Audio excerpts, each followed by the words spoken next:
سال 1916.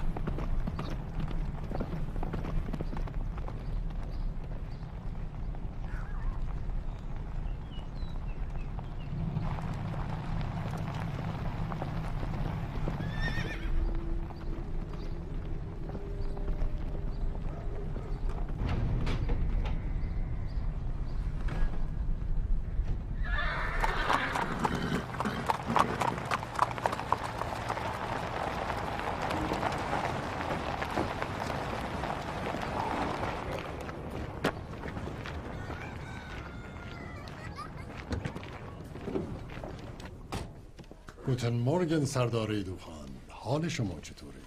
مثل همیشه، کمی آفتابی کمی ابری. مثل هوای این سرزمین دمدمی مزاج ناپایدار. من سرزمین شما رو با آب و هوای ناپایدارش دوست می‌دارم. اما آمدیم برای خداحافظی. باید رفت سردار. شما تازه جا خوش کردین و کلی زحمت کشیدین و شدین یک تاز. علاقتان بلوچستان است و قشلاقتان هند. مأموران ما به ما خبر دادند که انگلیسی ها دارند میآیند و جاپایشان را از خلیج فارس تا دریای عمان محکم کردند و به همه جا نفوذ میکنند. بدبختانه دروازه هایمان باز است. پرتغالی ها می روند، شما می آیید. شما می روید، یکی دیگر می آید. به هر حال من روزگار خوشی رو در مملکت شما گذراندم. شما آفتابی داغ، اسبان خوب، زنان و مردان دلاوری دارید.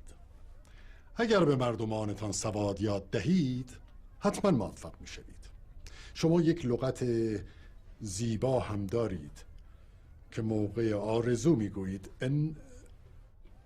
انشالله، یعنی اگر خدا بخواهد. خب من از شما خداحافظی می کنم. خیر پیش، سلام ما را به صدر اعظم برسانید. خنکی دشت باعث شده که حیوان‌ها هجوم بیارن به پایین. گرمی بالا هم هست. سنگ ها که داغ بشن، حیوان‌ها دنبال آب میان پایین.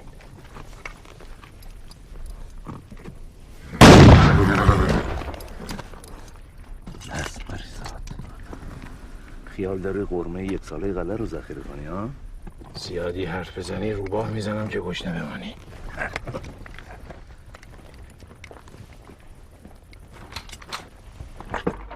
بانو با من کاری نداری؟ نه دایی، ممنون.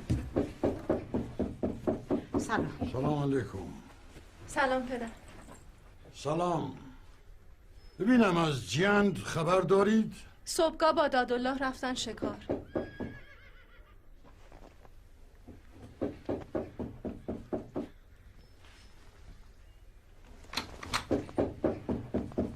چه شده پدر؟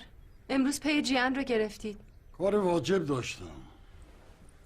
خیر است. نکند به فکر این دوتا جوان شریعت پیغمبر افتادی و میخوای دستاشون رو بذاری تو دست هم؟ میوه هرچه بیشتر آفتاب بخورد پر آبتر میشود.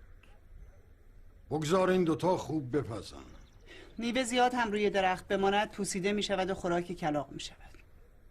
بلند شو شرنگوک، بگو اسب منو زین کنن. چشم.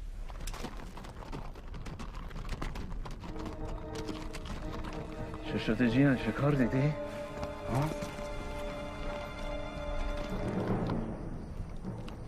بگی مال هم انگلیسی ها. ضبط و ربطشان که مال هم هست. برویم نزدیکتر. خطر دارد. تو شکارها رو ببر، گزو من میرم جلو ببینم چه خبره. مراقب خودت باش.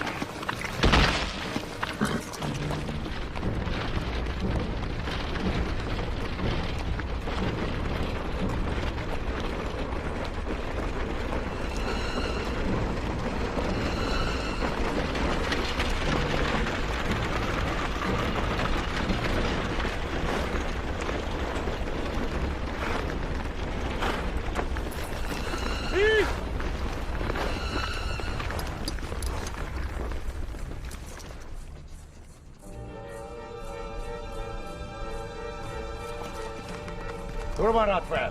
بله قربان. اونجا استراحت. حرکت!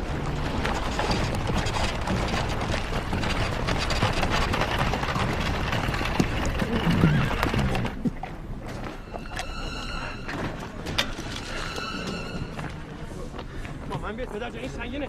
سرباز سرباز کمک کن. اینو بگیر ازم.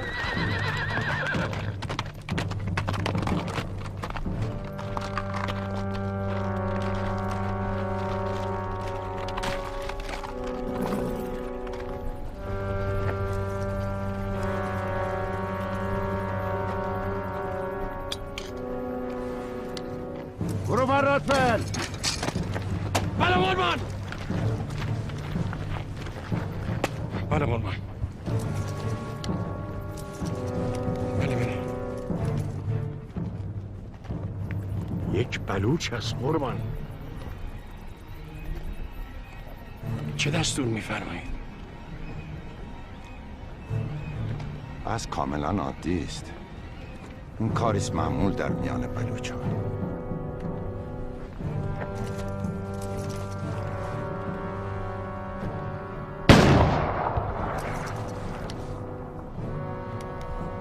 با پرچم سفید به قلعه بروید. بله. پیامی را برای ایدوخان ببرید. اطاعت قربان.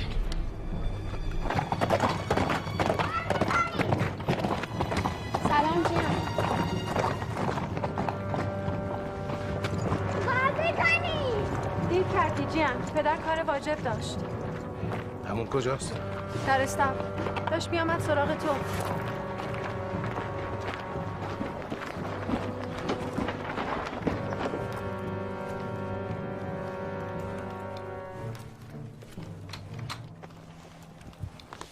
گرسنه ای؟ بله خیلی هم. شرنگوک شرنگوک. بله پدر. به دایه بگو شامی برای جیان درست کند. چه میخوری؟ کشک و خورما. مثل یک بلوچ چاکری. کشک و خورما. به خانه عمویت شام بهتری بخواه. کشک و خورما را دوست دارم عمو جان. به جانم بهتر می نشینه.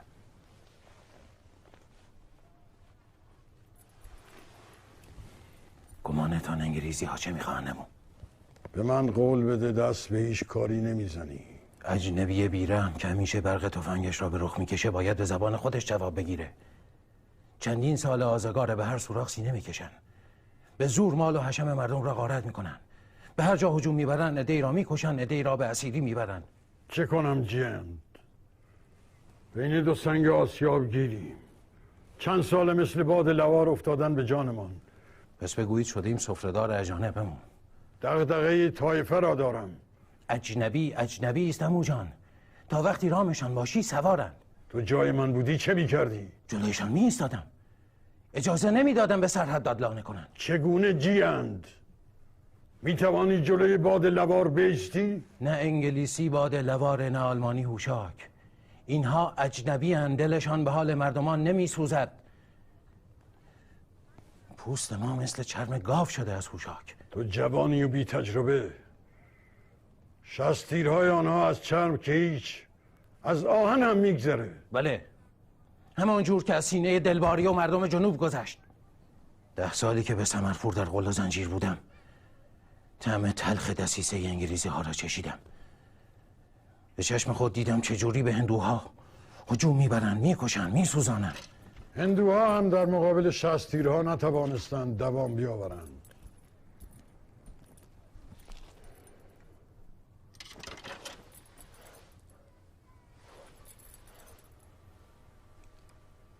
چه شده؟ گرفته اید؟ خلوتتان رو به هم زدم؟ چیزی نیست شرنگوک. گپ میزدیم. بمان شرنگوک. کی شرنگوک را به کومه‌ات میبری؟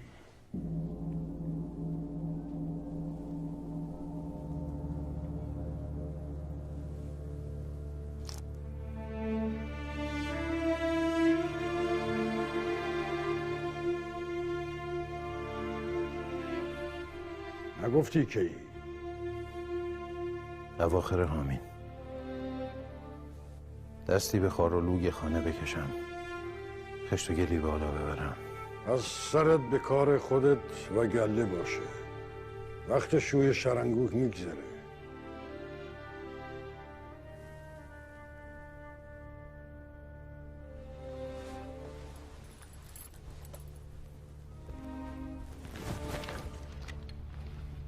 بمان جیان.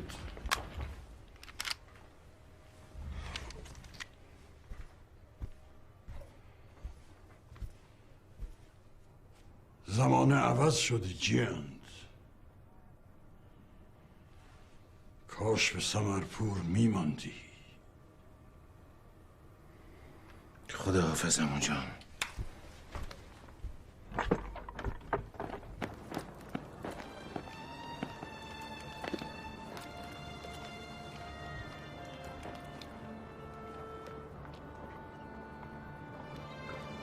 نگران نباش رنگوک. خدا بخواهد حامین برمیگردم.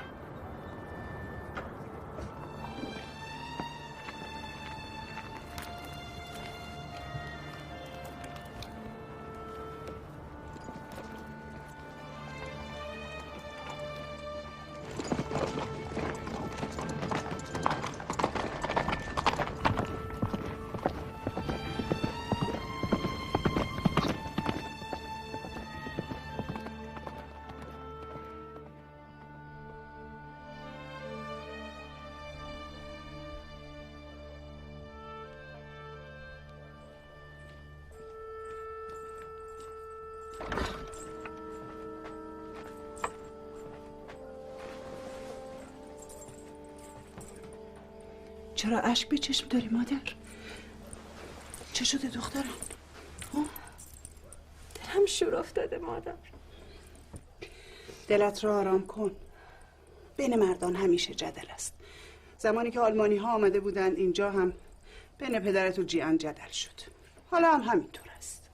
نه این بار فرق دارد. میترسم جیان دیگر به قلعه بر نگردد.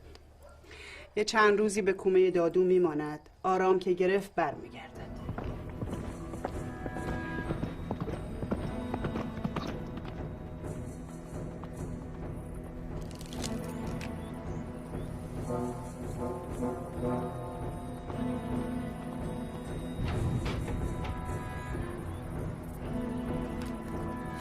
خون را که با خون نمیتوان شست.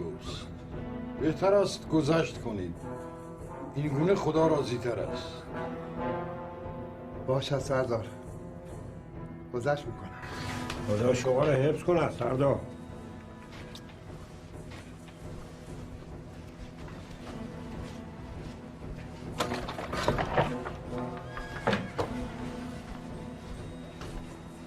نگهبان خبر داد یک سرباز انگلیسی با پرچم سفید به طرف قلعه می آید. انگلیسی؟ پرچم سفید یعنی این که نیتشان پاک است. بگویید در قلعه را باز کنند.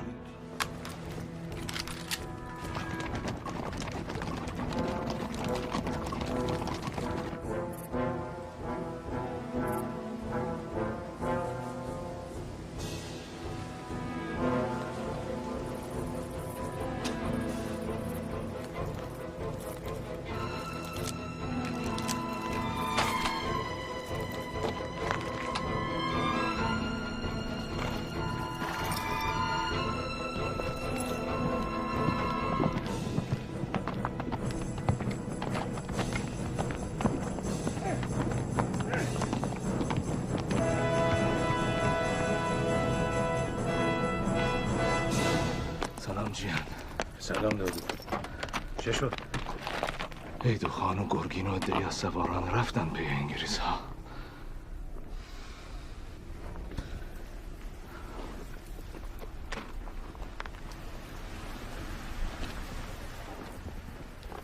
مثل کرم دارن میلولن اینجا.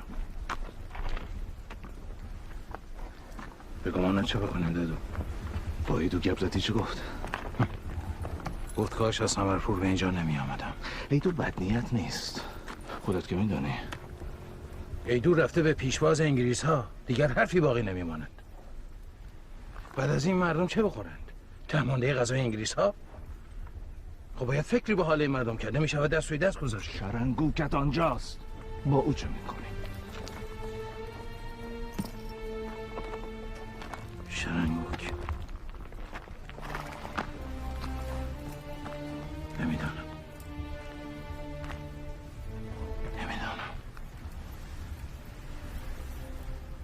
دلم گواهی میدهد خرماپزان امسال خیلی دیر میرسد دادو. من کورنر کیت، سرکرده نیروی انگلیسی به ناحیت مکران، از طرف ملکه انگلیس درجات عالیه دوستی و محبت خود را اعلام می‌دارم. ما هم البته ما از خلیج فارس، خوزستان و بلوچستان به عنوان پایگاه‌های پیشقرابل هندوستان محافظت خواهیم کرد. بنابراین دولت فخیمه تصمیم داره ضمن اعلام دوستی و مودت نسبت به احداث راه و بهداشت و خطوط تلگراف اقدام کنه. به عنوان اولین اقدام، البته با کمک شما و اهالی محل، میخواهیم که این خطوط تلگراف رو راه اندازی کنیم. اکنون میل داریم با همکاری شما از اینجا تا جاسک و خاش و سرحدات خطوط تلگراف احداث کنیم. برای نصب تیرها و کشیدن سیمها نیاز به استفاده از اهالی محل داریم. سرمایه احداث رو شرکت ما پرداخت میکنه. دستمزد کارگران هم با ماست. البته اگر موافقت شما صورت بگیرد، غذا و قله و آذوقه به عهده شماست و ما تعهد میکنیم که ماهیانه 1000 لیر پرداخت کنیم.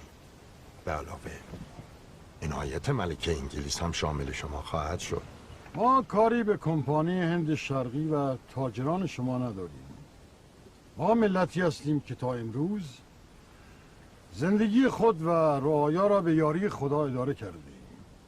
بلوچ اسیر گرماست، کمبود غذا و زمین دارد، آب ندارد، اما عزت و غیرتی دارد که تن به اجنبی نمیدهد. از پست و تلگراف و عطریات و پارچه و توتون مرغوب هم بدمان نمی آید. از معامله با شما هم ترسی نداریم، اما یکی دو چیز هم ما می خواهیم. بفرمایید. از شما و مستر فینچ می خواهیم در زمان حضور خود مساعی خود را در احترام به بلوچ و دین و مذهب آنها بکنند. هر دو مذهب سنی و شیعه را محترم دارند. با دشمنان بلوچ دوستی و مراوده نکنند و رفتار مغایر با ایرانیت و اسلامیت ما انجام ندهند. در نهایت در مورد جریمه و جزاها با ما مشورت شود. با همه شرایط شما موافقم. امیدوارم دوستی ما پایدار بماند.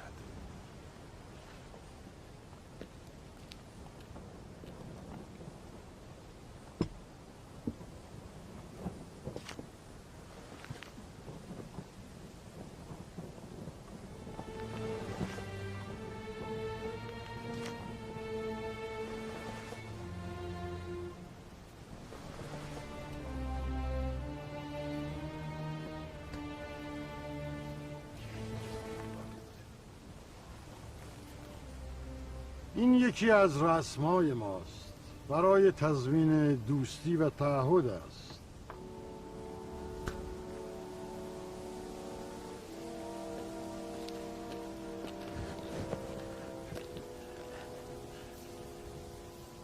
یک کمی جلوتر.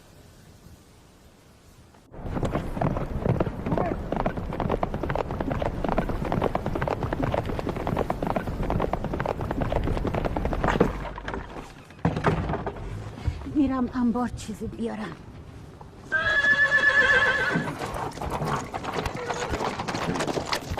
به کجا جیند؟ به انبار مهمات جرمن ها. چرا صبر نداری عمویت بیاید؟ با عمو کار ندارم، این قلعه دیگر جای ما نیست. حافظ اسبی بیاور تفنگ‌ها رو بار کنه. اسلحه بوی خون میده از جیند. همه چی رو نابود مکن. میخواهم جلوی نابودی را بگیرم. آرزو داشتم جیند رو پدر بچه هایم ببینم. نه یاغی پناه گرفته در غار. یاغیگری؟ چه حرفیست که میزنی؟ من هم آرزو دارم بچه هایم روی زمین پدری قد بکشن. بشکن در را. گفتم در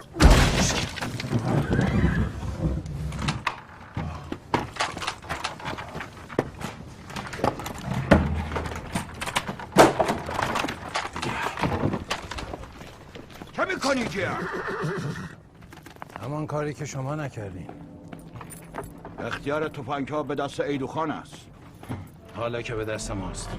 حساب عمویت ها کرده ای؟ این تفنگ‌ها را من نبرم انگلیسی ها میبرن گرگین. حافظ برویم. بدون تفنگ‌ها. خوب میدانی که تیر من خطا نمیرود. کاری نکن که به عذاب نشینم. با ریختن خون من تو خان نخواهی شد گرگین. نوکری اجنبی ها برایت بیفایده است. چه کار میخوایی؟ آرام باش دایه برجان تفنگت رو بنداز گرگین.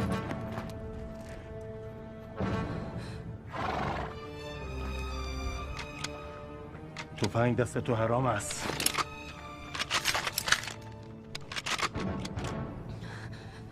به انگلیس ها بگو اینجا نمانن گرگین. این خاک جای بیگانه نیست. زن طلاقم مگر تلافی نکنم جیند. مگر یک مو از سر شرنگوک کم شود دمار از روزگارت در میآورم. سر همه دختران بلوچی شرنگوک. خدایت نگهدار باشد. بهار می آید با خونچه و آینه.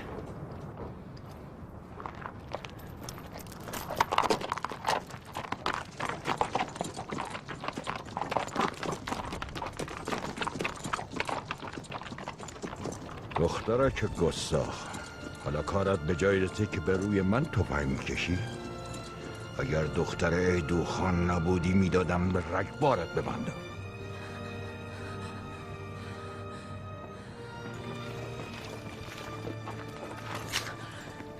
دختر جان قربونت برم چه کردی؟ جواب پدرت رو چه میدهی؟ اگر قبل از زمستان سراوان را تمام کنیم و به خاش برسیم به جاز کار سختی نیست. دل به طبیعت اینجا خوش نکنیم. اینجا بادهای دیوانه‌ای می‌وزند که هر بشری و حیوانی را به لانه می‌کشاند. بادهایی ویرانگرتر از خلیج فارس.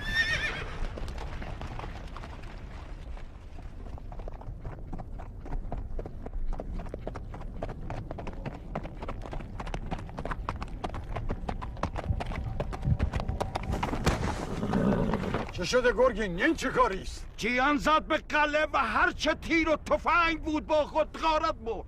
پس تو و یارانت در قلعه چه میکردین؟ تو بگو ایدوخان، در برابر تفنگ شرنگوک چه باید میکردم؟ کجا رفتن؟ به بیابانها زدن. شاید رفته باشن به کوههای گزو. به خدا هر جای کویر رفته باشن میکشمش.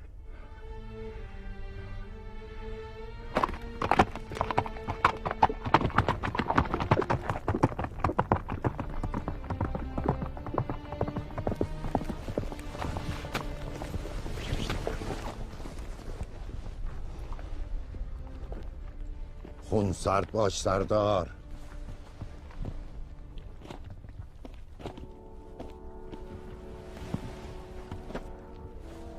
من به شما کمک میکنم سردار. گروبان رادفل. بله قربان.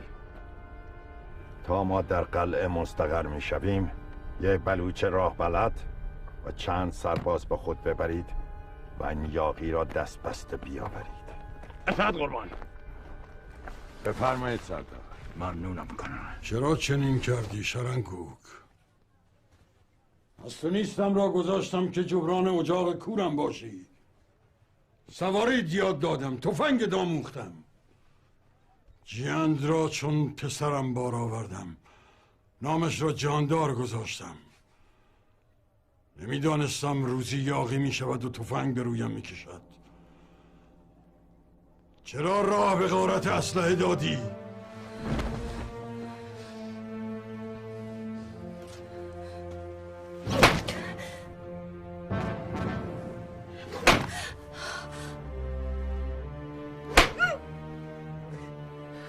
حرفی نداری برای گفتن؟ من هم مثل شما میان دو سنگ آسیاب گیر کردم پدر. میان ماندن و رفتن، میان دوستی و دشمنی. اگر راه به تیر گرگین خان میدادم الان بیوهی بر خاک نشسته ای بودم که 4 روز دیگر سگ هم نگاهم نمیکرد. هیچ یک از اینها سنگینی غارت جیند را از دوشم کم نمی کند. نگفتی گرفتاریم 2 چندان می شود؟ بزنید. زخم شلاق شما سبکتر از زخم زبان مردم نیست. بزنید.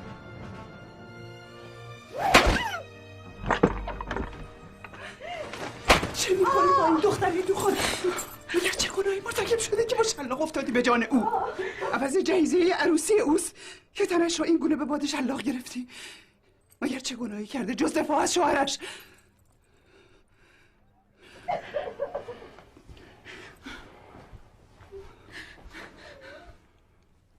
چه کنم با این دختر و جیند؟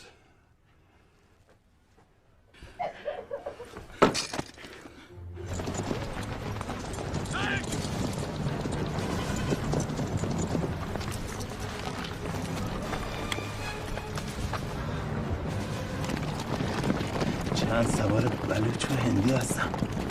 آره، حیف از گلوله حرامشان کنیم. 4 تا سنگ بیاندازیم فرار میکنن. باید بالا باشن. احتیاط کنید. حمله!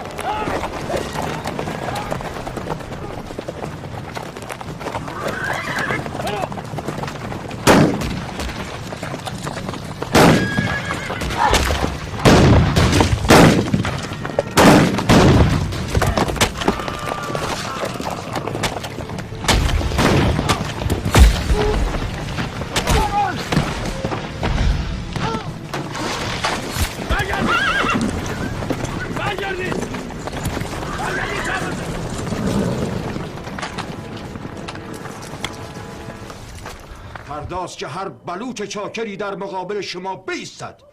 اگر خود نمیخواهید که در گیر کار برادرزاده باشید، کار او را به من بسپارید. شطور کینه را از تو آموخته گرگین. به دنبال تصفیه حساب مباش. من نه کینه شطور دارم نه به دنبال تصفیه، اما سرداری طایفه مهر و کینه را با هم میطلبد. زخم زبان بس است. شرنگوکم را به شلاق گرفتم برای کاری که به او نبود. تو هم زبانت را جمع کن و پی کار طایفه و این انگلیسی ها باش. این را هم بدان گرگین، اگر به دنبال شیطنت و اختلاف باشی، اجنبی به هیچ کدام من رحم نخواهد کرد.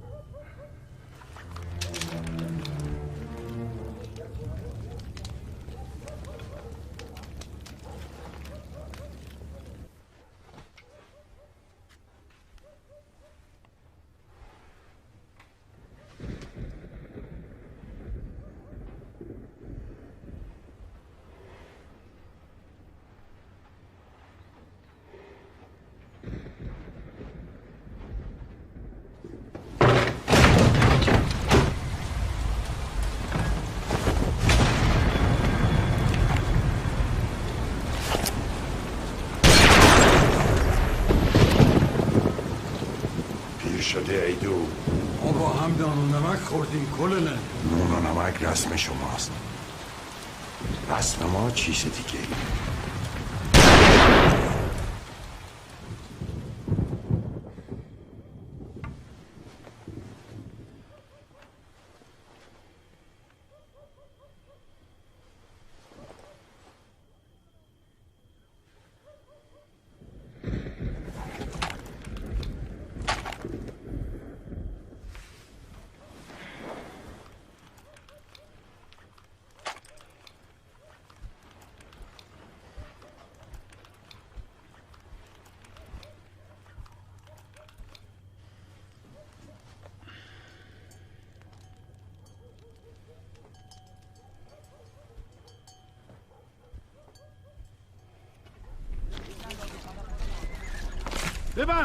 ببر اون بالا.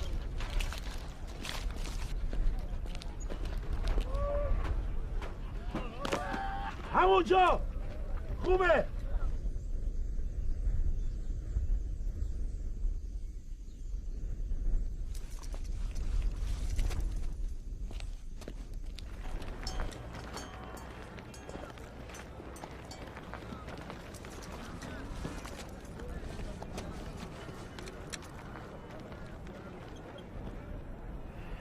بر شیطان لعنت.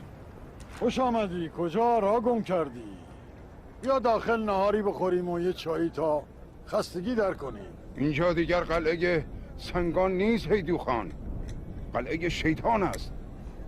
سنگان شده رباط اجنبی. رفتی مشهد و از اینجا خبر نداری؟ یا حرف بزنیم ملا.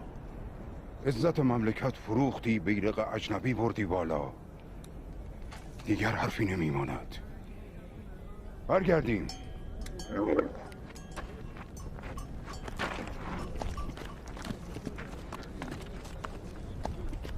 خدا قوت. سلام علیکم. سلام علیکم. آمده این برای تجارت. پارچه چرمی بود، فاستونی انگلیسی و سیگار روس، هر چه میخوایی در اختیارت. اینها به کار ما نمی آید. اسلحه میخوام. چه شده که به دنبال اسلحه‌ای؟ برای مقابله با انگلیس ها، برای دفاع از دین و خاک و ناموس من. سلام علیکم. سلام. شیخ غیبی شدی؟ به کمر سر زده نبودی؟ چه خبر آمدی؟ سربازان هندی و کارگران بلوچ دارن تیرهای تلگراف رو علم میکنن. تمام اهل سبزگر هم شدن کارگرانشان. عملی ظلم شدن بدبخت ها. مردم چه بکنن جیان؟ برن بشینن خانه نانو کشکشون رو بخورن. کار کردن که گناه نیست. گناه است؟ من گفتم کار کردن گناه است. از شیر بز هم حلالتر است. اما من از فردایش خوف دارم. هندوستان را که همه چیز داشت گرفتن به زیر چکمشان، چه برسد به ما که مردمی فقیر و بیچیزیم. دادو، شنیدم مولا فقیرعلی از مشهد برگشته. خودت را برسان به مسجد گزو. اگر آمده بود به تأجیل مرا خبر کن. دادو خسته است، من میروم.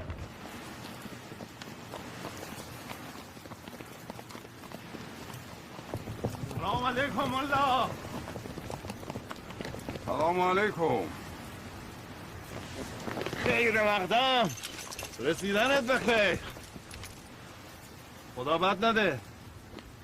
سفر از 2000 اتفاق پیش بینی نشده. میدارستی میای شطور برات قربانی میکردیم. پیشکش به روز قیامت. حالت چطوره حافظ؟ از جیان چه خبر؟ مرا فرستاده که اگه شما اومدید بهش خبر بدم. بچه ها و جیان میخوان شما رو ببینن. خیر است انشاءالله. بگو نماز منتظرم.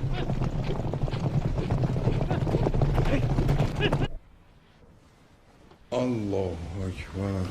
اشهد ان لا اله الا الله وحده لا شریک له و اشهد ان محمدا عبده و رسوله. اللهم صل علی محمد و آل محمد. از آقایان مشهد کسب تکلیف کردم. فتوا این بود: محاربه با اجنبی بالعموم، با انگلیس بالخصوص از واجبات است. خدا به سر شاهد است وقتی پای دیوار قلعه رسیدم و پرچم انگلیس را بالا دیدم از خودم خجالت کشیدم. حساب بی صاحبی در و دروازه است. ناسلامتی ما خودمان خان داریم، سردار داریم. حالا هم که شنیدیم انگلیسی ها به سبب خوشخدمتی لقب خان صاحب به گرگین دادند. چه باید کرد مولا؟ نمیشود نشست و نگاه کرد. حساب شده باید عمل کنیم. راهی که می روید سنگلاخ است. خیلی ها از اسب افتادن.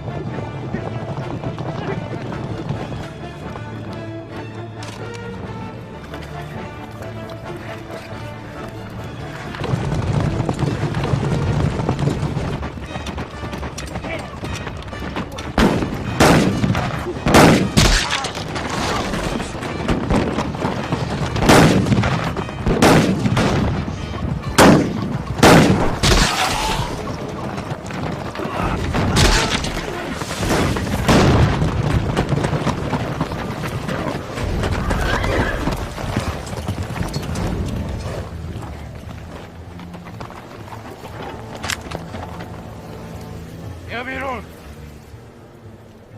گفتم بیا بیرون. تفنگ میکشی؟ خوب گوشهایت را باز کن ببین چه میگویم. این خاک جای اجنبی نیست. گورتان را از این مملکت گم کنید.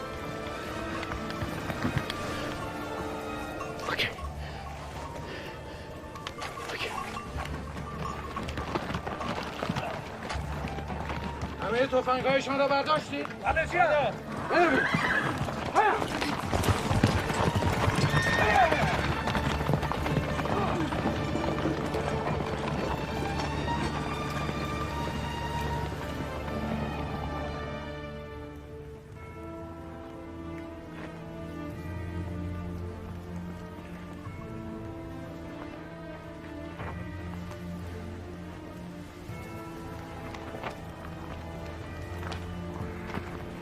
راهی که رفته این خطاست. این جنازه ها دست های شکسته و صورت های زخمی. باید این بساط جمع بشود کلونل. من رهایش نمی کنم. دیگر مدارا بس است. تلخی مثل گرگ، بیتابی مثل بچه ها. مگر نمیبینی که چه کرده است؟ انگار نه شما نه من هیچ کاری. اون یاغی هر کاری که دلش خواسته است میکند. نمیگذارم که آب از جلویش پایین برود. جز کینه و دشمنی چه میدانی گرگین؟ تو جز بیعملی و کلافگی چه داری ای دو؟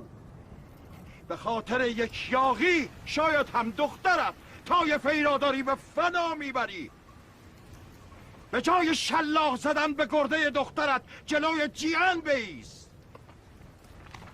تا آتش خشم مردم دامن شما را نگرفته بهتر است از اینجا بروید. بین مردم ما اختلاف افتاده.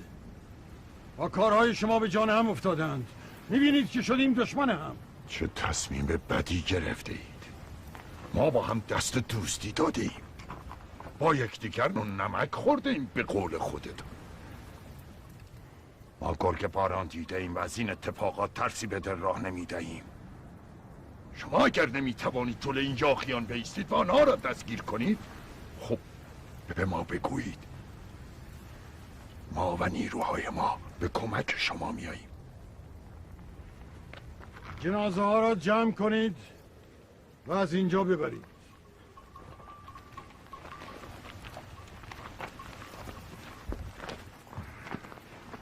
من از شما سپاس گذارم. شجاعانه حقایق را گفت. من شرط مهمان نوازی را به جا آوردم. کلنل، به نظر میرسه شما زیاد به بلوچا تکیه کردید. با وجود این حوادث کشیدن جاده و تلگراف به میرجاوه بیفایده است. شما به کارتان برسید. کار شما احداث راهن و جاده و خطوط تلگرافه و کار ما نظامی ها جنگ و امن کردن منطقه. بگذارید در یک به کارمان برسیم. بله قربان. میروید ملاقات کلونل؟ دیدی که دعوتمان کرد. حتما در فکر سردار دیگری برای طایفه است. ساده میبینی. تا ایدو در قلعه است و پشتیبانش جیاند. فکر خامی است که سرداری طایفه را به من بسپارم. در ملاقات با کلونل از او بخواهید تعدادی نیرو در اختیارم بگذارد. نیرو؟ نیرو برای چه؟ میخواهم جیاند را از سر راه بردارم پدر. اول باید ایدو را از سر راه برداشت.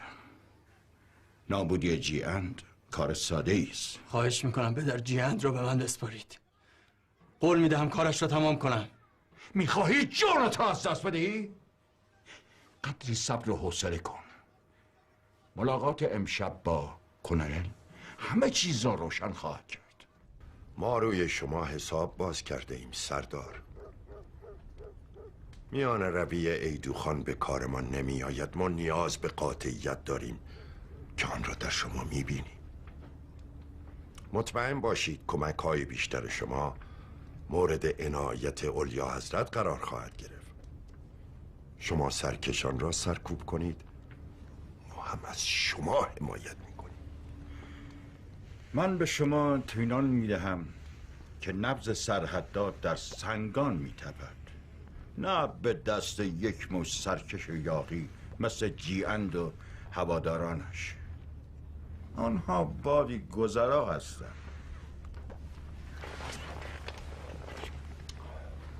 برایتان آرزوی موفقیت می کنم سردار گرگین. ممنونم.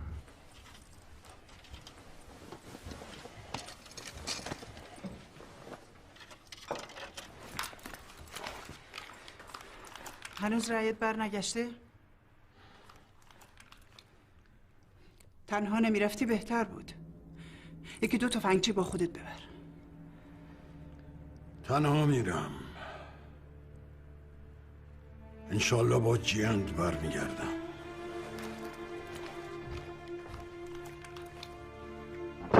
خیر پیش.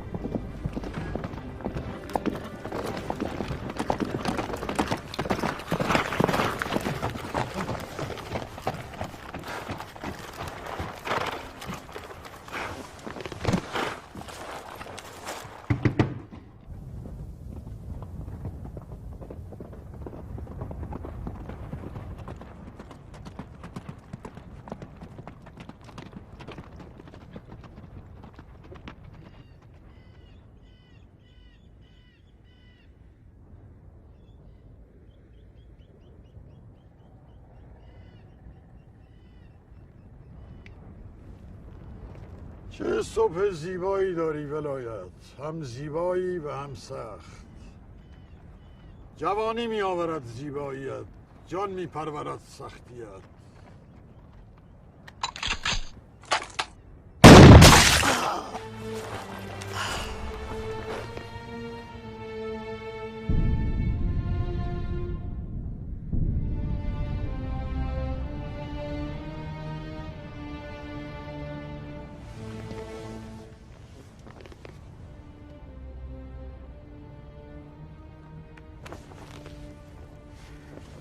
جنگ است سردار ایدوخان.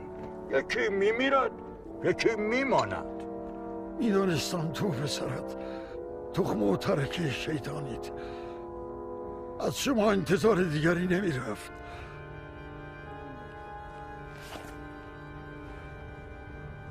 آرام بخواب سردار ایدوخان.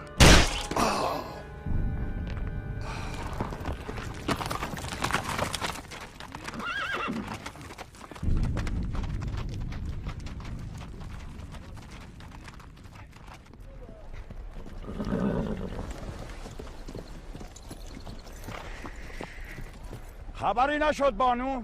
هنوز نه. مادر میگوید تک و تنها رفته، شب تا صبح هم نخوابیده. او میآید. دلنگران نباشید. شما بروید خانه.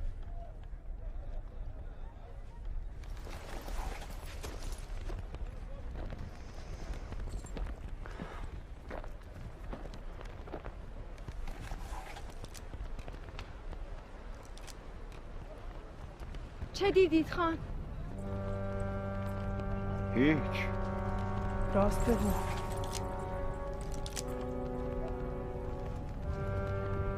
چه دیدی مادر؟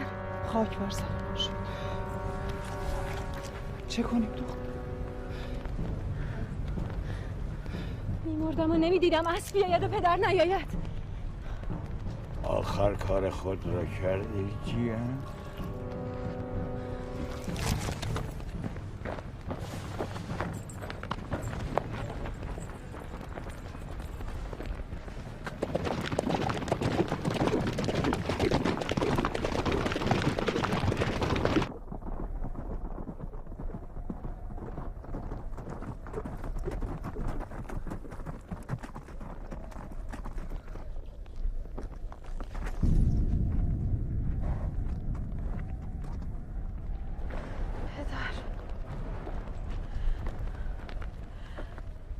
تنها مانده ای پدر، ای خون سرخت حنای دستان من، چرا خفته ای پدر؟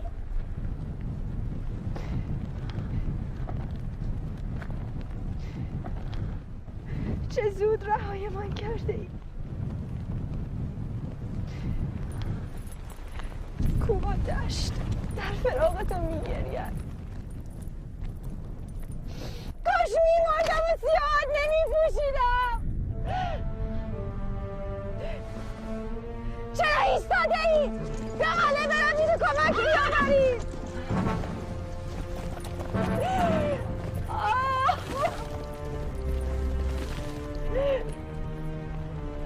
خدا!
خداوند رحمتش کند. ای مردم، امروز مردی را به خاک سپردیم که یک عمر در حفظ طایفه و سرزمین بلوچ به دشمن و دوست همت کرد. نه از اجنبی ترس داشت و نه به دسیسه دشمنان، که نه در جنگ و گریز از کسی تیر خورد بلکه به دست دوست. من قسم میخورم زن حرامم که انتقام خون ایدوخان را از قاتلش نستانم.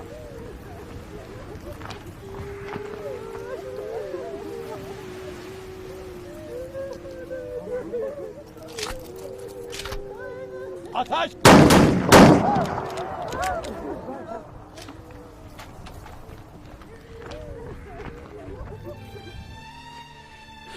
غروب شد و نیامده ایدو، ماه برآمد و نیامده ایدو.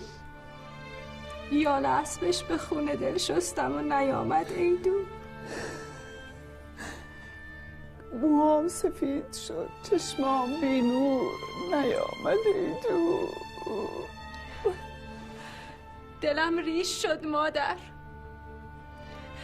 اشکام رنگ خون شد نیامد ایدو.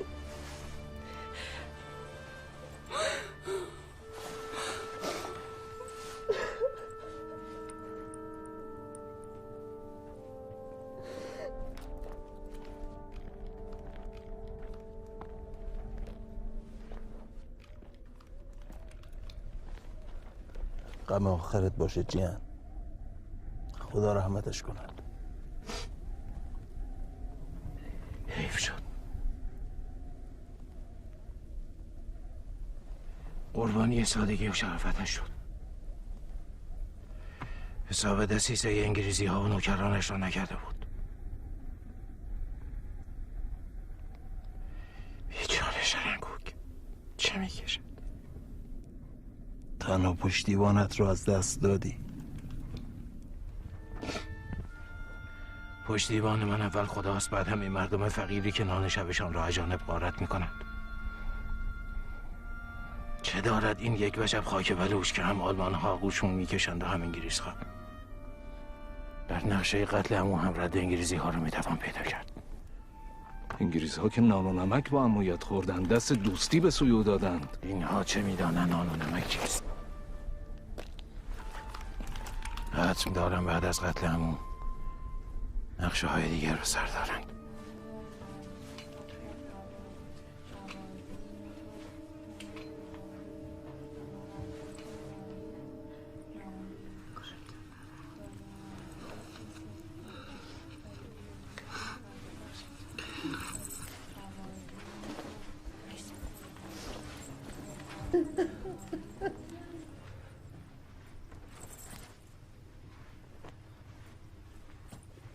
خدا صبرتون دهد. این را آوردم که نشان شما بدم. این تفنگ کنار ایدوخان پیدا شد. آلمانی است. از همان هایی است که آن نمک نشناس از قلعه به غارت برد.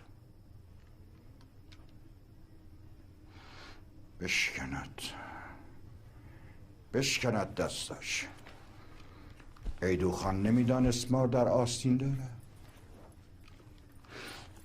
کاش شرنگو کمی تحمل به خرج میداد و عاشق هر بی سر پایی همچون جیهن نمیشد. از امروز جنازه جیهن شیربهای شرنگوک است. جنازه را بیاور، عروست را ببر گرگین خان. اگر این پیشکش هم نبود، من از خون ایدوخان هرگز نمیگذشتم. حال بارم را سنگین کردی بان.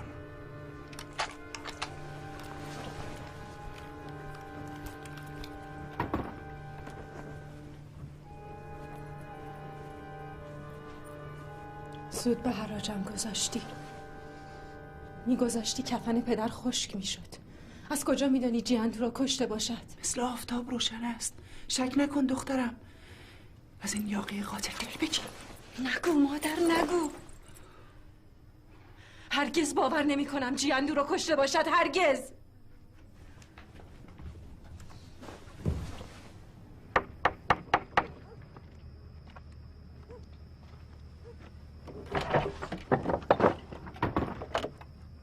سلام ملا. سلام علیکم. چه شده این وقت شب؟ بفرمایید داخل. برای کسب تکلیف خدمت رسیدم ملا فقیرعلی. اسم ما را گذاشتی فقیر. ما چه هستیم که تکلیف کنیم؟ ایدو بدون نظر شما آب نمیخورد. ما چه از اون مرحوم کم داریم؟ هنوز به دهان ما نمیچرخد که بگوییم مرحوم. به نامردی کشتنش. برای همین آمدم که تکلیف کنم. جیهن خون کرده. او را مقصر اعلام کن تا جنازه‌اش را بیاورم. اگر خون به خون بشوریم که نمی شود عدل خداوندی، خدا مهربانتر از آن است که خون ریزی را شرعی کنم. بعد از این باید اطمینان کنم. چند شاهد شهادت دادند.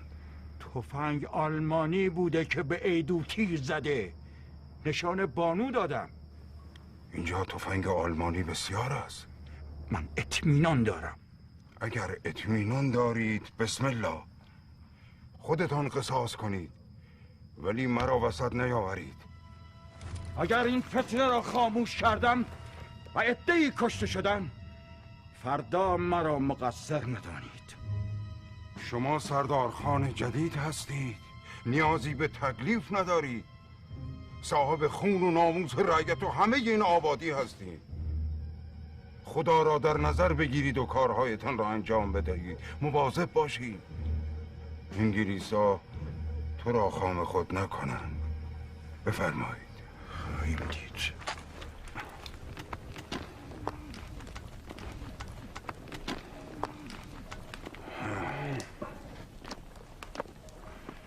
بس بقیه کجا؟ رفتن جاده لادیز برای رصد. پس تا چرتی میزنم دادولا یه چایی درست کن. باش.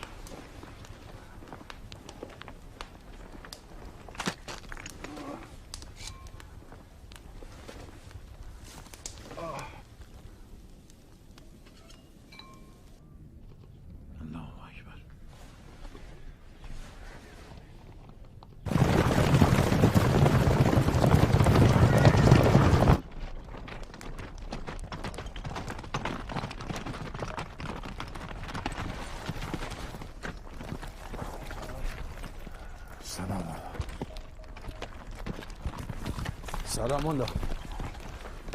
سلام علیکم. آمدی؟ میدانستم به شرطی دیرتر می آمدیم. 3 ساعت بر شتر بنشینی چرتی واجب است. جا قحط بود آمدید این بالا. اگر مجبور نبودم نمی آمدم. شما که دیگر میدانید ما چرا اینجاییم. گرگین همه جا پیچانده که توی دورا کشتی. پرسیدم توی دورا کشتی؟ من برای چه باید همچین کاری بکنم؟ چاقو مگر دسته خودش را میبرد ملا؟ مگر شما از دشمنی گرگین و پسرش مظفر با من خبر ندارین؟ مگر نمیدانین گرگین قدرت طلب است؟ میدانم، اما باید مطمئن شوم.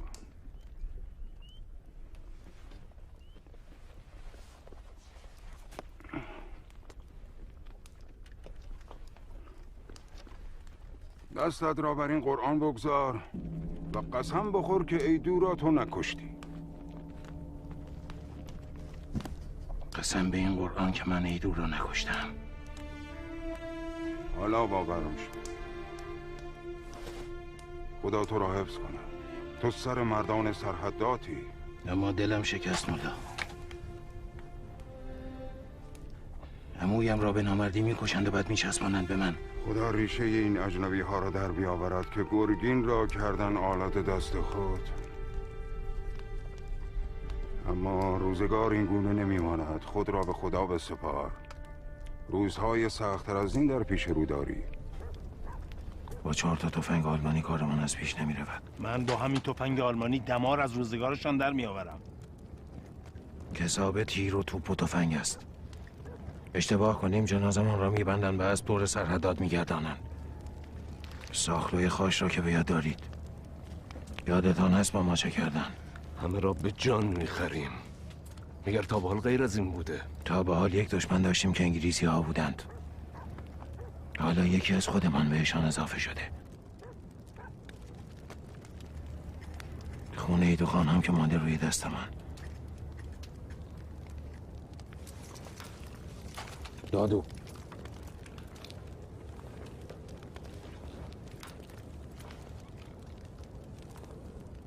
من نگران شرنگوکم. خودت را به قلعه برسان. به دایه بگو هر طور شده شرنگوک و بانو باید از قلعه خارج شوند.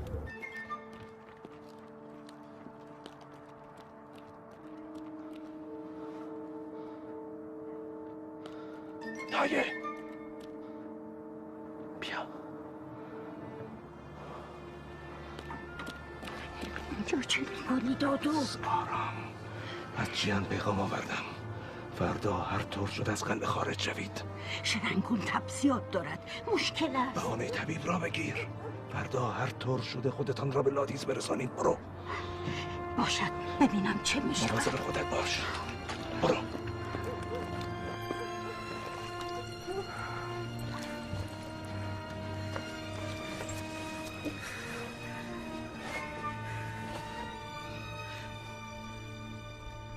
تبش زیاد است بانو. داغ است. نکند زار به جانش افتاده. اوهام مگو دایه تب کرده ضعیف شده. زار همین وقتا می آید. این تب هرمان است و غم از دست دادن عزیز. اینجا هم که نه طبیب است و نه دوا. این آب گرم است. آب سرد بریز. الان می آورم.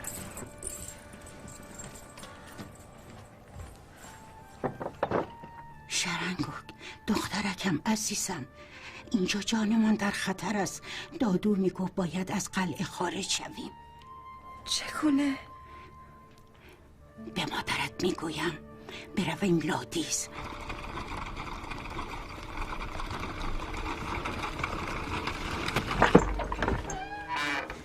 بفرما.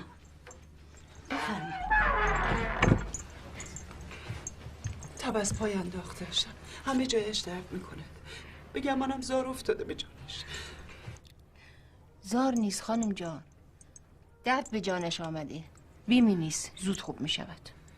خدا لعنت کند هرچه یاغی را که پدرش را کش دخترم را به این روز کشم. کسی را بفرست خانه هم. داروی آماده میکنم. روزی 2 بار بخورد. انشاءالله خدا بخواهد خود می شود. خیلی ممنون. خیر پیش. من میروم میگیرم. چه زودتر برگرد. به سلامت.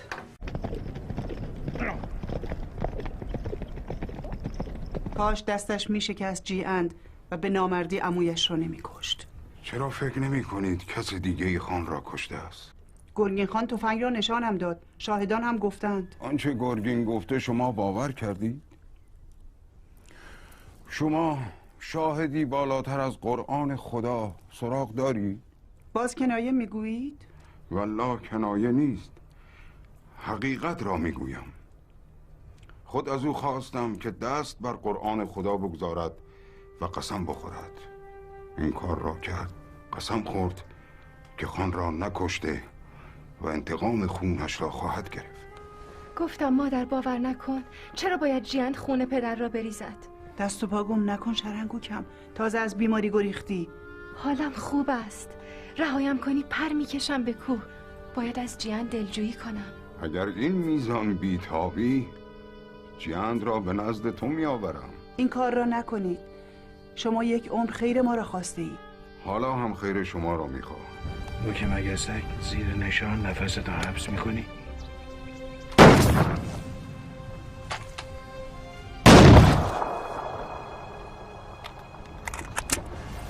باید دید شلیک و نشان رویش چگونه است. از سر راه شلیک کنار بروید.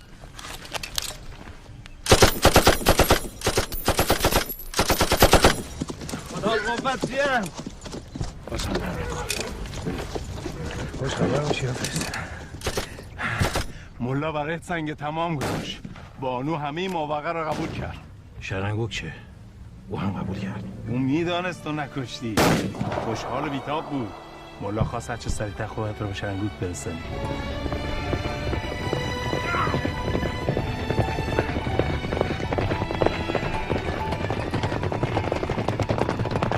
نمیدانم خیر مقدم بگویم یا تسلیت مرگ عمویت. هر دو مادر. کاش پایم شکسته بود و به کوه نمی شدم. سنگین‌تر از مرگ عمو تهمت قتلش بود. شب و روزم را سیاه کرد. سیاهتر از آن روزگار شرنگوک بود. نه دل به غذا میسپرد، نه از تو دل میکند. مریضی هم که رمق از جانش گرفته بود. شکر خدا رخسارش چون پیش گل رنگ شده. پیشانیش روشن‌تر شده. رخسارم آن روز گلگونتر می شود که دل از کوه برکن یا این سودا از سر بدر کنی. سودا نیست شرنگوک، تکلیف است.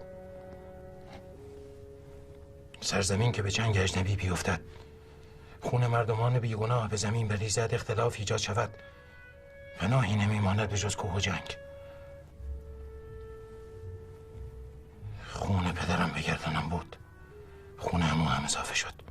در غیاب عموی بی پسر تو سر داری، وظیفه داری. وظیفه من همین است که میبینید مادر جان. تا خون مردمان بیگناه پاک نکنم، تا اجنبی از خاک بیرون نرانم. خانه ام کوه زین است و مهوایم کوه و کمر. باز هم به انتظار چشم به در قلعه بدوزم. اگر انگلیسی ها و گرگین خان و پسرش جنازه تو رو تحویلم دهند چه کنم؟ استغفرالله. دختر چه میگویی؟ انشالله که به پای هم پیر میشوی. چند روزی بمان، اون وقت با آیین محمدی جشنی به پا میکنیم.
نمیدانم کدام ستاره مال پدر است.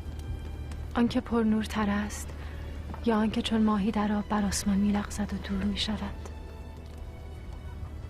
کاش اینجا بود و عروسی ما را میدید. خواست خدا این گونه بوده. این جنگ را رها کن جیاند. به قلعه بازگردیم، آنجا مال ماست. که خدمت انگلیسی را بکنیم. فکر کن مهمانند، چند صباحی میمانند و بعد میروند. مهمانانی که صاحب خانه شدند. نمیخواهم بلای هندوها سر ما هم بیاید. میترسم مصیبتی دیگر در راه باشد.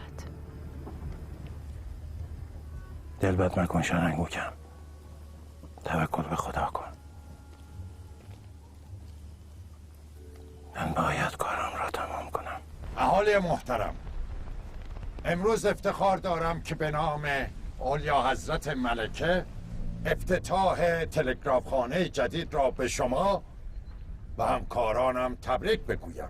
در این امر مهم کمک مستر فینچ و همکارانش و البته سردار گرگین خان و همکارانش به ما یاری رساندند.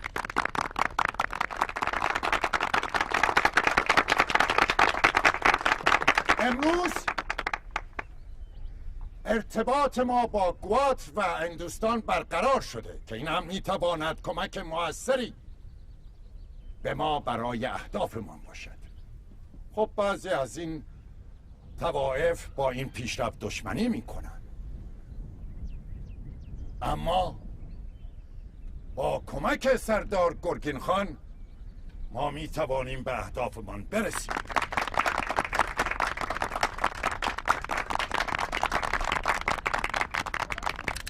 From Colonel Kidd to the Office of High Commander in Samapur, I am glad to inform you that in Her Majesty's name,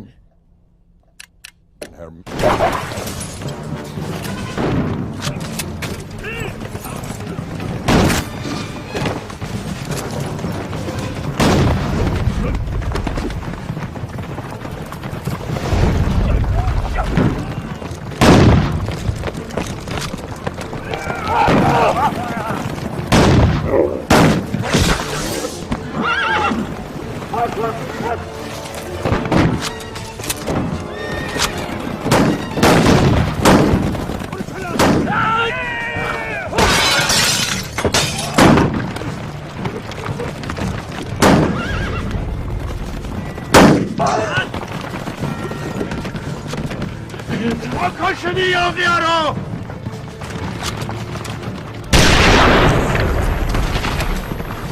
آمان صدا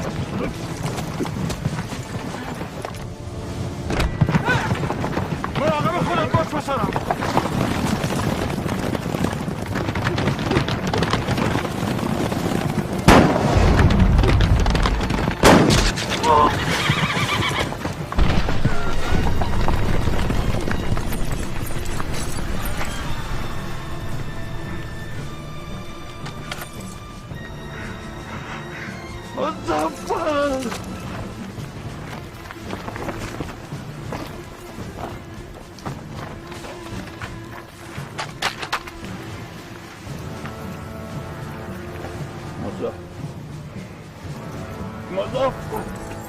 نه پسرم،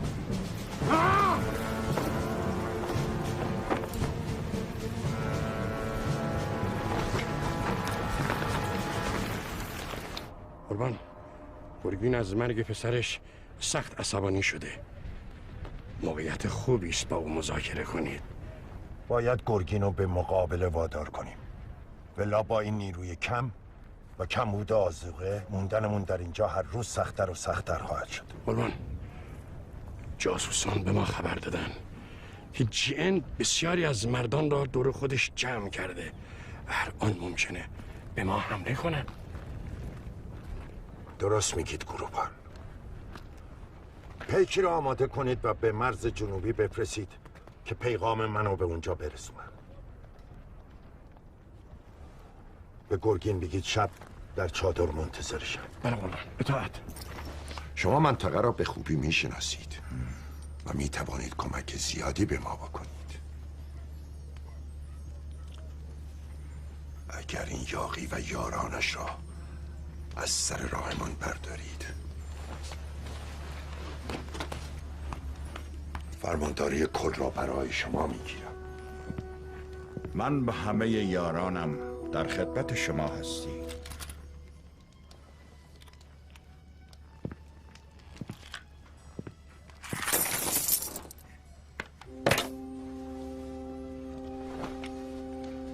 این برای قدردانی از شماست. به دیگرانم می توانید بدهید. با این لیره ها سربازان من تفتان را غربیل خواهم کرد. اگر به قرارتان عمل نکنید و خیانتی صورت گیرد، سرنوشت شما چون ایدوخان خواهد بود. سرداران طوایف آرزوی جایگاه شما را دارند. با همه نیروهایتان آنها را سرکوب کنید. من و نیروهایم پشتیبان شما هستیم.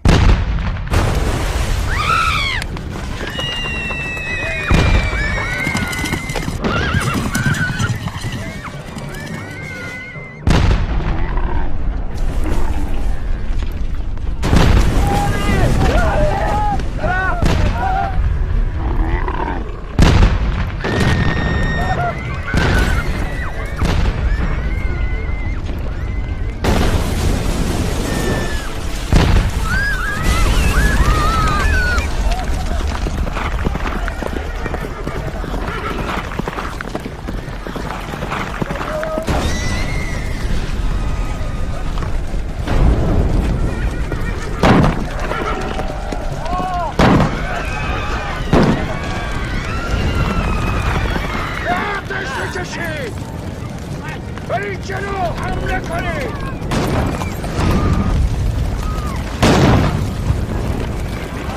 حمله کنید! برید جلو! برید جلو، حمله کنید!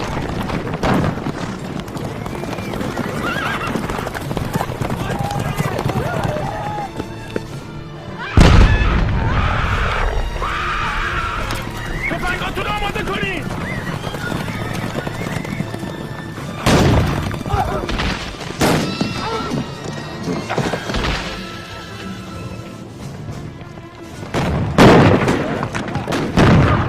کشیدشون! نابودشون کنید!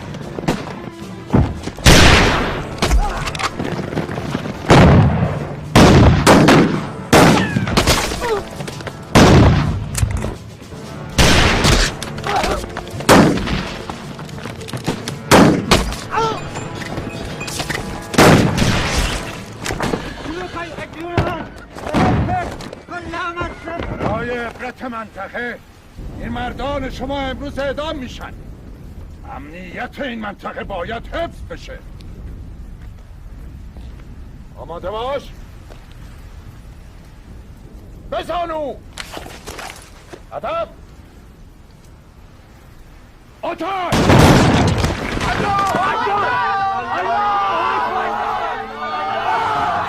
زنها و بچه ها رو میبریم.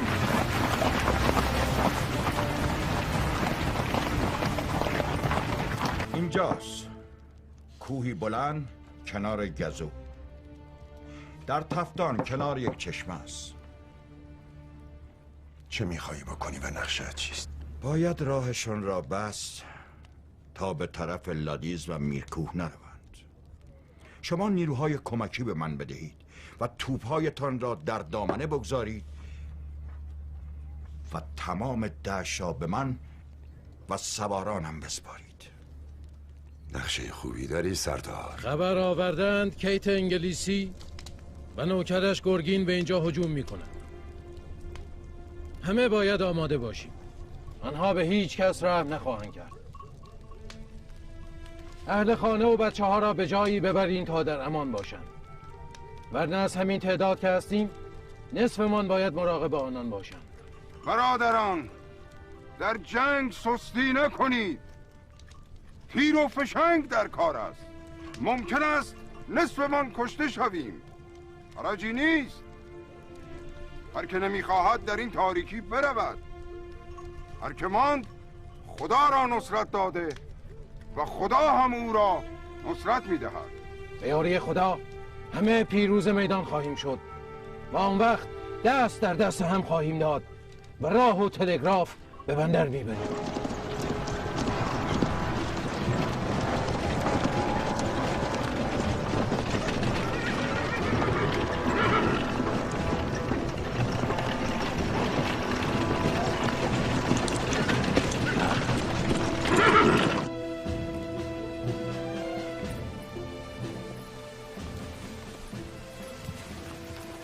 نه سر آشتی داری نه ترس به دل. از قرآن میخواهم تو را زیر سایه‌اش بگیرد.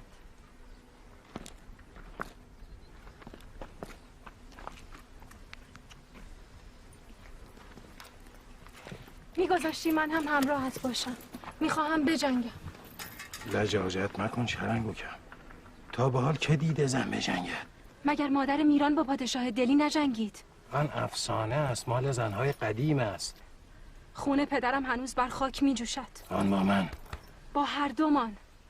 بگذار من هم همراهت باشم. سخت سری میکنی شرنگوک. جنگ است، اسیری دارد. اگر گرگین و انگلیسیان جنگ را ببرند دوباره کار من به ثمرپور است و حبس و تبعید. آن وقت معلوم نیست که تو بهتر است تو در خانه بمانی. کار اگر به تنگی کشید سوار اسب همراه مادر از مهلکه به در شوید. تنهایی سخت‌تر است جیان، دلواپسم. بگذار تا پایان در کنارت باشم و بجنگم. من هم با شرنگوک میایم تا تنها نباشد. دلم شور میزنه دادو. ترس دارم. دلت را آرام کن. خدا با ماست. بسم الله الرحمن الرحیم.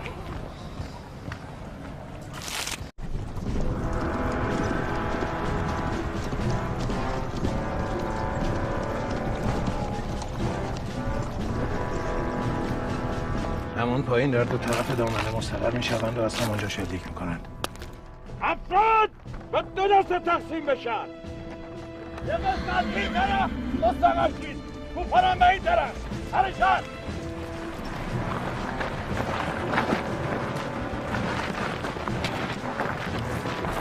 بزنید.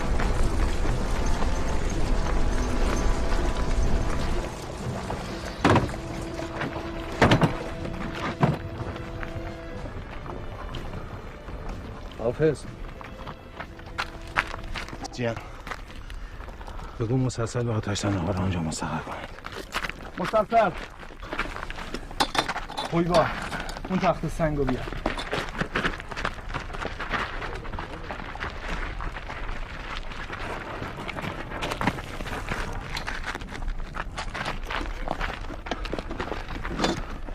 مسکین بله شتاب نکن، باید حوصله داشته باشی. تیر بیهوده خالی نکن. کنه مطمئن باشید همچون گرگ ها در گوشه پناه گرفتن با آتشی به تکاپو خواهند افتاد. توپچیا آتش!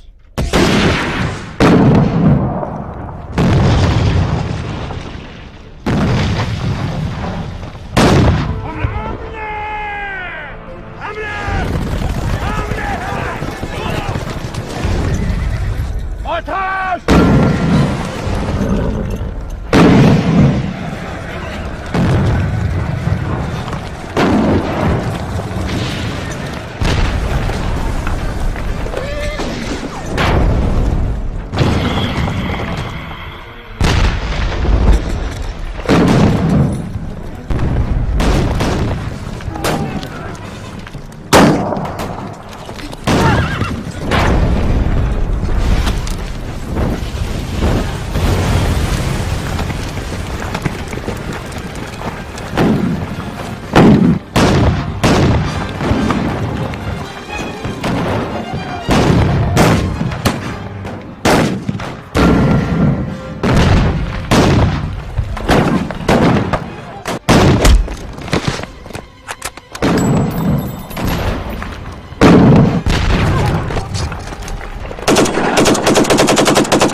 مثل گوج باشی.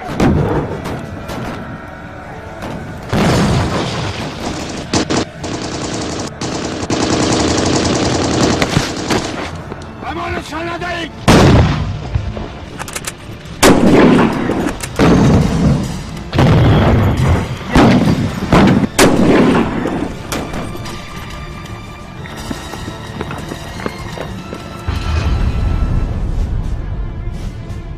زخمی ها رو به پشت صخره ها ببرید.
گفتم که جنگ کار مردان است.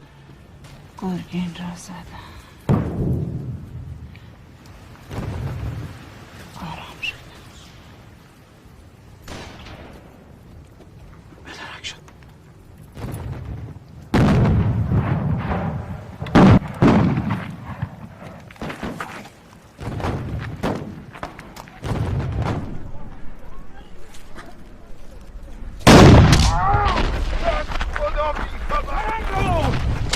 تفنگ ده بنداز بالا الا مغز شرکو که بیتره کنم.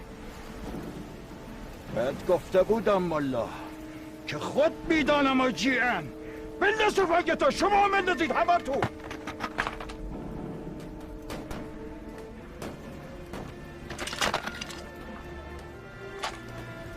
ایدو رو کشتی، مظفر رو به باد کینت سپردی، مادر شهرنکوک رو با آتش اجنبی دادی. حالا نوبت شهرنکوکه. یا جلو شهرنکوک، یا جلو.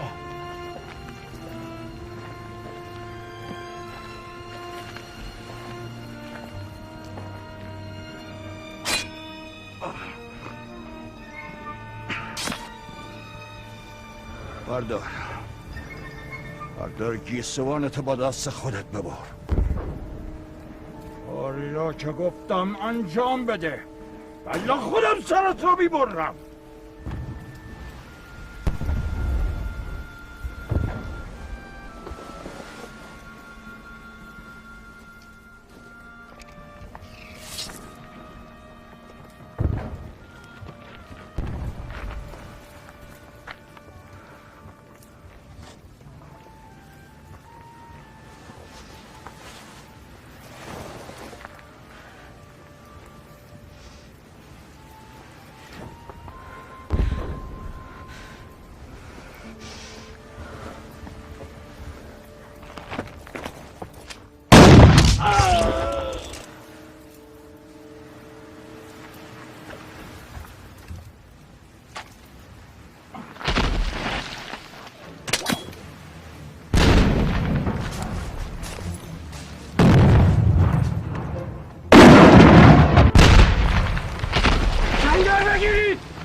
قربان سردار کوفه بسیاری از نیروهای ما کشته شدن. گرگین هم زمین خود را بالا کشید. باید چاره ای بکنید. با این همه کشته و گوله های باقی مانده نمیتوانیم مقاومت کنیم. شما با باقی مانده نیروها عقب نشینی کنید و خود را به قلعه برسانید. به مستر فینچ بگویید به مرکز تلگراف بزند تا نیروهای بیشتری را به قلعه روانه کنند. شما چه میکنید قربان؟ من اینجا با این سرباز کمین میکنم. شما پرچم را با خود ببرید. بله قربان. به عنوان فرمانده دستور شما را قبول میکنم. موفق باشید. طوری بروید که فکر کنن همه رفتن. بله قربان. عقب نشینی کنید. بیایید عقب. بیایید عقب. بیایید. مامان بیا سرباز.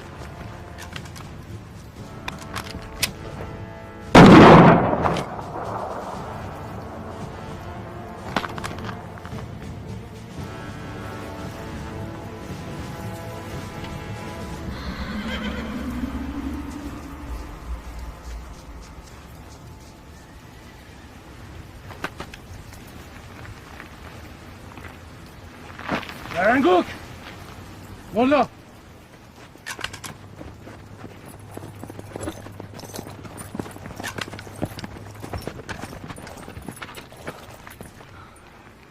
چه شده؟ عقب نشینی میکنند. خدا رو شکر. برویم به پایین. شاید دادالله و حافظ نفسی داشته باشن. شما اینجا بمانید، به زخمی ها برسید. من میرم پایین.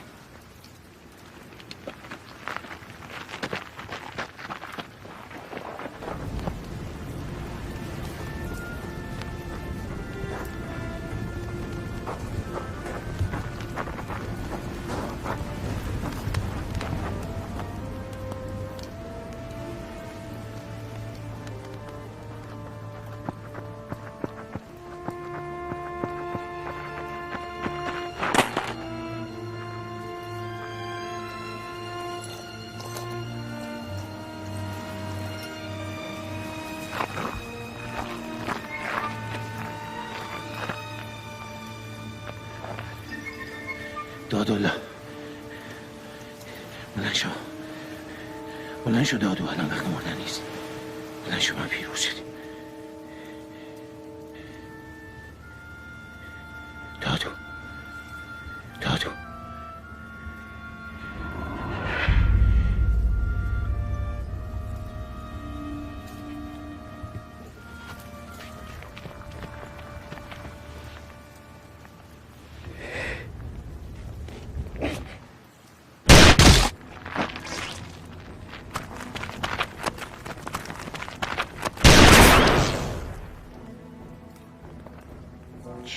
تو هستی؟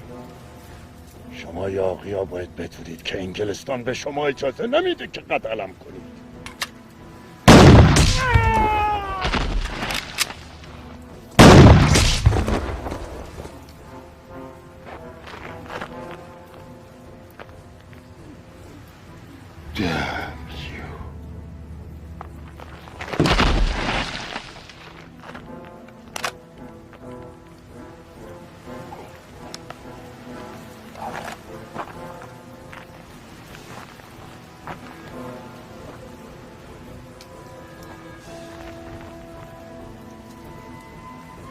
اینجا سرزمین ایرانه، جای انگلیسی نیست.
اسیر باد لوا را دست پیر غیب شدند. خداوند قادر است و توانا، باید از او تشکر کنیم.